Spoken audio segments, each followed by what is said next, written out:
wakes up screaming in a room and finds herself in undergarments. She observes her body and finds a ring mark on her finger. The room she wakes up in is completely white with only a mattress in it, and the walls are covered with cushions.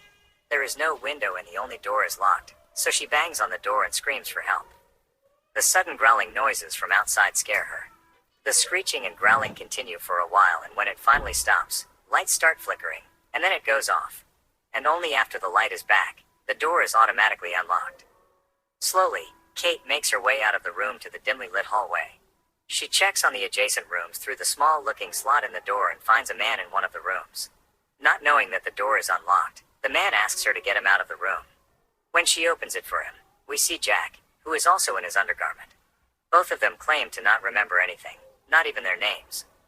They both move together to further explore the place. But soon, they reach a locked door which is a dead end. Kate notices an open cell door on the other side, and Charlie and Stacy come out of that room.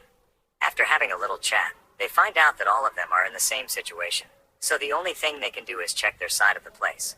Then, they agree to meet at this same point as soon as one of the couples finds the exit. Jack and Kate stumble across a hidden room where they find strange coffin-like equipment. Kate guesses it to be a sensory deprivation room. And all of a sudden, they hear a loud banging sound beside the monster growling. Meanwhile, Charlie and Stacy find a room with a bookshelf and a blackboard with some writing on it. Time and time again, they hear the monstrous growling. They eventually arrive at the entrance of a creepy-looking basement. But since Stacy refuses to go any further, Charlie gathers his courage to go inside that pitch-dark basement. Soon, he arrives at a swimming pool and sees a woman there. And following him, Stacy also arrives at the pool.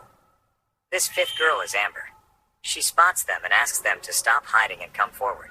Charlie tries to get some information from this new girl, but it turns out that she is also unaware of what has happened to her. Amber asks them to turn around so that she can get dressed.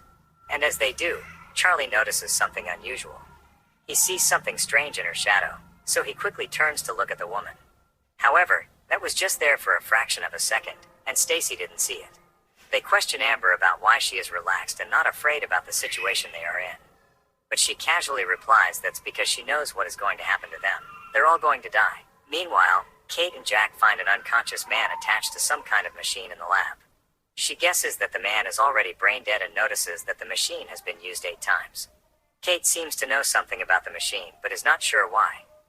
Next, they put on white lab coats that they find in the room and start searching the lab. Kate sees a tray at the top of a cupboard and asks Jack to look at it. While trying to take the tray down, it slips from Jack's hand and falls on the floor, producing a loud noise. This makes them paranoid, thinking someone might come in after hearing the noise. Shortly after, one bulky man named Dave suddenly comes in and starts attacking Jack. When Kate tries to intervene, she is also assaulted by him. Actually, Dave is one of the victims whose memories have been wiped clean. Looking at their white coats, he misunderstands them for the lab worker. Then, he grabs Kate by her hair and threatens to kill her. When Kate points out that they all are wearing the same kind of undergarments, Dave finally sets her free. He has been feeling desperate since he woke up alone in the cell with no memories. Kate tells him that they need to work together if they want to get out. So, Dave tells them that he has found a security door at the end of the hallway, but it is electronically locked. Turns out that the banging sound they heard earlier was Dave trying to break the door. While they are in the middle of the conversation, they notice that the shadows in the room slowly start stretching toward Dave's shadow. And soon enough, the silhouette merges together and a shadowy spear is shot out which pierces his chest. Kate and Jack immediately run out of the lab, and when they turn back to glance at him, the shadow pulls him back. Next, they come back to the sensory deprivation room. Jack suggests they hide in that room for some time, but Kate refuses to comply. So, they run for their lives as the shadow is chasing right behind them, but they are once again back to the locked door. However, they do not give up and keep on hitting the lock, before finally cracking it open. Jack and Kate barely escape from the attacking shadow and enter a cell. However, Jack suffers a minor cut on his arm, and Kate dresses his wound. After some time, they walk out of the room and stand before the same entrance to the basement. Now, Kate and Jack arrive at the pool where they see footprints leading to the locker room. They see no one in the room, but the towel on the bench is still wet. Just then, the sudden appearance of Amber from behind scares the hell out of them. Kate and Jack reveal that they were attacked by a shadow creature and that Dave was killed, but Stacy and Charlie do not believe them. Furthermore, Jack mentions that Dave claimed to have found a locked security door before he died. Amber tells them that they should at least check it out, and the other people unwillingly follow her. She brings them in front of a big steel door where a file is hung. A bunch of keys is also found on the door, so Kate opens the door despite Jack's disapproval. Down there, they see a man chained up inside a cell. This man is Steve, and like everyone else, his memories have been erased. Realizing that he is also a victim like they are, Kate does not hesitate to free him at once. Steve assures them that he is not the one they need to be worried about, and pointing at the next door, he tells them that they should be wary of the woman behind the door. At this moment, all the people there fail to notice Amber retreating. Behind that door is a girl named Melissa, who is tied up in a straitjacket and a face mask restricting her from speaking. Despite everyone telling her not to go in, Kate opens the door and enters the cell to help the girl. Everyone notices the moving shadow gathering behind Steve's back. He instinctively dodges the sharp spears coming out of the shadow. And just then, Melissa breaks the light bulb inside the cell, turning the cell pitch dark. Next, Jack orders the three to leave the room and takes the light stand in search of Kate and Melissa. He finds Kate, but Melissa couldn't make it out alive as her bloodied body lies in a corner.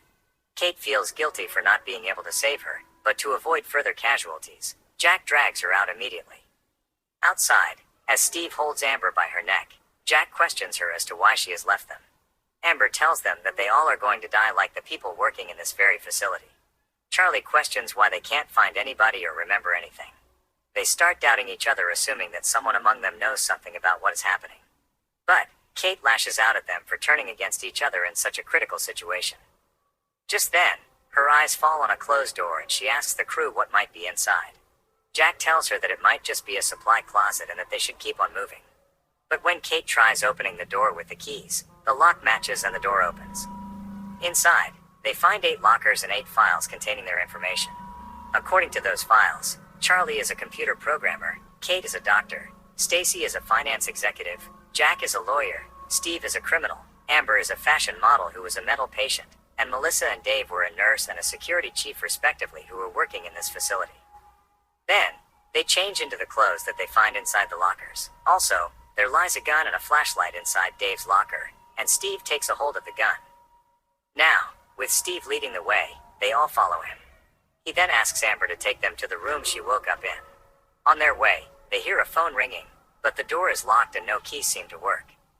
After the phone stops ringing, Amber shows them her room, which is quite different from the others. It has nice bedding, a lamp on a small fixed table, a teddy bear, and a two-way mirror. They once again hear the phone ringing behind the mirror, so Steve shoots at the mirror and breaks it with the table. They all enter the room, but cannot make it in time to answer the phone. The sight of this room horrifies them as blood is smeared all over the wall, but not a single body is present. Naturally, they all assume that multiple people were killed in this room. Charlie begins looking into the computer and finds out that they are in the psychiatric research facility operated by Dr. Frederick Manger. It turns out that Dr. Manger developed a machine that can erase people's memories to treat mentally traumatized patients. The doctor desired to explore more, so the first experiment subject was Amber, who was also diagnosed to be nymphomanic. Then comes Steve the criminal. Charlie finds out that the machine was used 8 times, but Jack was the last one to be recorded. Jack was a catatonic schizophrenic, but Charlie notices that during the last experiment, something went wrong. In conclusion, Amber, Steve, and Jack were the patients. Dave, Melissa, and Charlie were the facility staff, and Stacy was on the visitor list. But oddly, there seemed to be no records about Kate. Looking at the facility's map, Kate informs them that the only way in and out of this place is upstairs, but the exit is barred by an electronically locked door. Charlie suggests turning off the power, which can unlock the door. He tells the group that he can do it if the network can be kept running, but for that, 2 computers are required. And just then, Kate remembers seeing a computer in the lab. Meanwhile, Steve mentions that turning off the lights might work against them since the shadow creature is more active in the dark. On the other hand, Charlie discovers that the pool in the deprivation room runs from a different power source. So even if the main generator is turned off, it won't affect the network. But for that, Charlie needs to stay back to turn off the power after the network connection is set up. Now, Kate is against the idea of leaving him behind, but just then, Amber volunteers to stay with Charlie. And once the network is connected, they plan to move out immediately. Leaving Charlie and Amber behind, the other 4 make their way to the lab. Once they enter the room, they notice that Dave's dead body has gone missing from the room. It dawns on Kate that the machine was used 8 times, but including the unconscious man, there have been 9 people in the facility. This means someone in the group has been lying this whole time. Steve suspects Charlie to be the spy, as Charlie is the only former staff member alive in the facility. So before the light goes off, he wants to make sure there really is an exit. Hence, he asks Jack not to turn on the computer and goes to check outside for the exit with Stacy. While waiting for them, Kate looks at the wrist tag of the unconscious man and discovers his name to be Jack Roberts.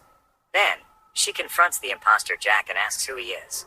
The man does not answer her, and instead, he replies that they were trying to help people live a new life, but something went wrong. According to him, the real Jack, who is lying unconscious, is already brain dead, so when the memory wiping machine could not find his mind, it went for his soul. And as a result, his pure spirit became the shadow creature. From that moment, the shadow creature started wandering with the desire to consume all life. Next, Jack reveals to Kate that he was the one who locked the facility so that neither he nor the monster could escape. When she realizes that Jack is Dr. Frederick Manger, she asks him about her true identity as well. And in response, he tells Kate that she is his wife, and turns on the computer. He opens up that Melissa was against his idea, and she gossiped about it to Stacy at the annual audit. This resulted in their research funding being cut off. So, Frederick was forced to mind wipe the two of them, but Charlie and Dave didn't like it. So he had to mind wipe them as well. As for Kate, despite being his wife, she turned against him. And in order to preserve his love, Frederick erased her memories as well. Then, he begins removing his clothes and tells her that the shadow creatures prefer those with their identities intact. In the next scene, as soon as Steve and Stacy return, Frederick suddenly attacks Steve with a scalpel. Kate yells at Stacy to run away, and before running, she knocks Frederick out cold. As soon as the network is on, Charlie starts working on unlocking the electronically locked security door, and shortly after, the light goes off.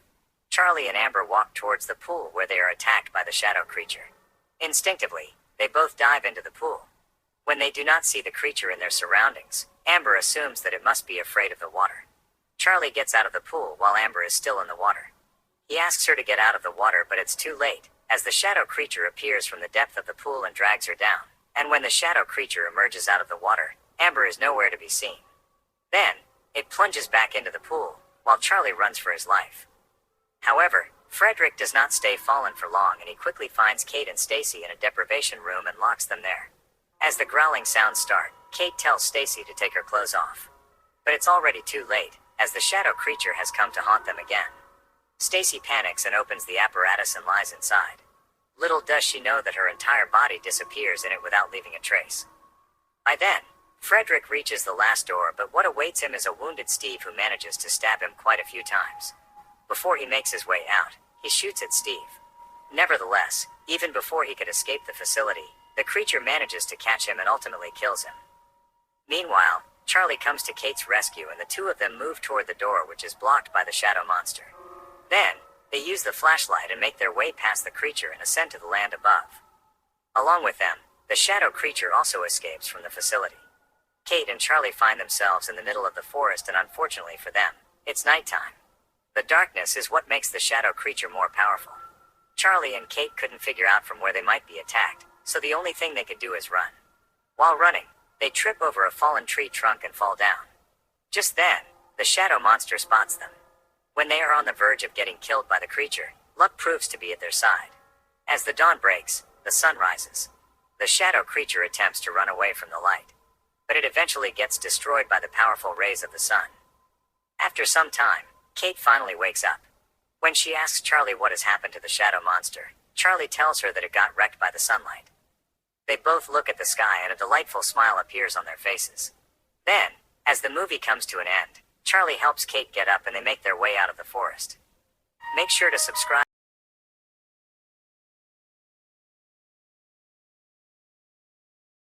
Thank you for watching. Like, subscribe, comment, and share. Thank you.